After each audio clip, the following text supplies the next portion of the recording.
Some money-making games let users earn rewards without requiring in-app purchases, but the amount you can earn depends on the app, available tasks, and how the reward system works.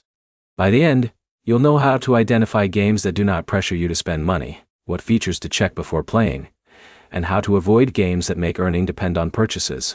The first thing to check is how the game generates rewards. Legitimate reward games usually pay through activities, like gameplay milestones, challenges, or completing offers instead of requiring you to buy upgrades. Before spending hours on a game, check how rewards are earned, and what actions are required. The second thing to check is whether purchases are optional or necessary. Some games include in-app purchases but still allow users to earn rewards without spending money. Read the game description and reviews to understand whether paying money affects progress. The third thing to check is the payout process.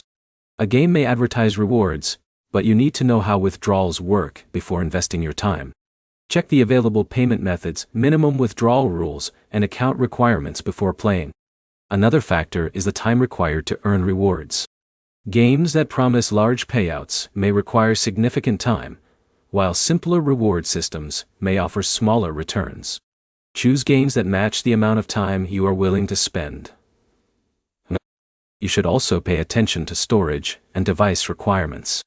Some games require large downloads, frequent updates, or newer hardware. Check the app size and device compatibility before installing. A common mistake is choosing games based only on reward claims. The better approach is checking how the game pays, whether purchases are required, and whether the earning process matches your expectations. No game should require you to spend money just to access the reward system. Games that pay real money without in-app purchases are easier to evaluate when you focus on the reward structure, payout rules, and user requirements. Your next step is to test one game with a small time commitment and confirm that the reward process works before trying multiple apps. If this guide helped you find better money-making games, like the video and subscribe for more practical reviews of reward apps, survey platforms, and earning tools.